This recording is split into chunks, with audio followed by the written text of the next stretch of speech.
ആ ടൈമിൽ നമ്മളിപ്പോൾ ഈ പറഞ്ഞ പോലെ ഈ ഒരു സമയത്ത് ഈ ഒരു കാലഘട്ടത്തിൽ കമ്പ്യൂട്ടർ ലാബിൽ നമുക്ക് കിട്ടുന്ന അതായത് GTA 6 കളിച്ചാൽ കിട്ടാത്ത ഫീലാണ് ആ ഗെയിം കിട്ടുക. കാരണം നമ്മൾ അത്രയും ബോറടിച്ചിട്ട് ഇങ്ങനെ ഇരിക്കുന്ന സമയമാവും.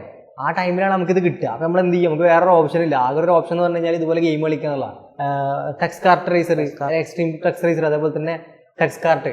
ഈ രണ്ട് ഗെയിമുകളാണ് ആ ടൈമിൽ മെയിൻ ആയിട്ടുണ്ടായത്. ഉബുണ്ടു, വിൻഡോസ് ഉണ്ടാവും മിക്ക ലാപ്പ് സിസ്റ്റത്തിൽ. ഉബുണ്ടുവിൽ കിട്ടുന്ന രണ്ട് ഗെയിമുകളാണ് ഇത്, ടെക്സ് കാർട്ട് റേസറും അതേപോലെ തന്നെ എക്സ്ട്രീം ടെക്സ് റേസറും.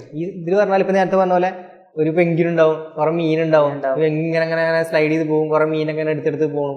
അതുപോലെ തന്നെ കാർട്ട് റേസറിലാകുമ്പോൾ ഇങ്ങനെ പക്ഷേ കാർട്ട് റേസർ മൾട്ടിപ്ലെയർ ഒക്കെ ഉണ്ട്. വിൻഡോസ് ചില സിസ്റ്റത്തിലൊക്കെ വിൻഡോസ് ഉണ്ടായിരുന്നു. അപ്പോൾ ആ ടൈമിലൊക്കെ നമ്മൾ കളിച്ചിരുന്ന ഗെയിം പറഞ്ഞാൽ ഈ പർപ്പിൾ പാലസ്. പർപ്പിൾ പാലസ് എന്ന ഗെയിമുണ്ട്, മൂക്കും ഇതൊക്കെ ഒന്നാക്കിയിട്ടുള്ള സംഭവം. പിന്നെ കേക്ക് ഉണ്ടാക്കണ ആ പർപ്പിൾ പാലസിൽ വരുന്ന ഗെയിമുള്ള കേക്ക് ഉണ്ടാക്കുന്ന ഗെയിം, അതുപോലത്തെ കുറെ ഗെയിമുകൾ. ഇതൊക്കെ പറഞ്ഞാലും ബോറടിച്ചിട്ട് അത്രയും ബോറടിച്ചിരിക്കുമ്പോൾ മാത്രം കളിക്കുന്ന ഗെയിമുകളാണ്. പിന്നെ മൈൻഡ് സ്വീപ്പർ. പക്ഷെ അതൊക്കെ ഇപ്പോഴും നൊസ്റ്റാൾജിയ കളിക്കാൻ. അതെ, കാരണം മറ്റേ പസിൽ പോലത്തെ ഒരു ഗെയിം ഉണ്ടാവും, അത് ഇപ്പോഴും ട്രെൻഡിങ്. പക്ഷെ പണ്ട് പറയുമ്പോൾ ഒരു മൃഗത്തിന്റെ എന്തെങ്കിലും രൂപം തരും, മൂക്കും നാക്കും കണ്ണെല്ലാം വേറെ വേറെ. പിന്നെ ഇങ്ങനെ പസിൽ വെച്ച് ഇങ്ങനെ ജോയിൻ ചെയ്ത് ഒറിജിനൽ രൂപമാക്കുക.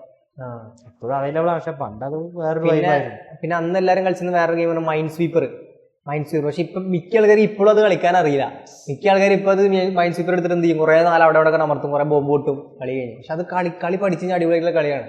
ഞാനൊക്കെ പണ്ട് മറ്റേ ഈ മറ്റേ സ്കൂൾ ലാബിൽ അങ്ങനെ ബോറടിച്ചിരിക്കുമ്പോൾ നമുക്കിങ്ങനെ എന്തായാലും ഒരു ഗെയിമേ ഉള്ളൂ, മൈൻഡ് സ്വീപ്പറേ ഉള്ളൂ എന്ന് എടുത്ത് കളിക്കുമ്പോൾ കളിയുടെ നിയമം അറിയില്ലൊന്നുമില്ല. അങ്ങനെ കളിച്ച് പഠിച്ച ഗെയിമുകളിലൊന്നാണ് ഈ മൈൻഡ് സ്വീപ്പറൊക്കെ. ഭയങ്കര രസമാണ്. പിന്നെ അതുപോലെ പിൻബോൾ പറഞ്ഞാൽ ഇങ്ങനെ അടിച്ചടിച്ച് കളിക്കുന്ന ഗെയിം.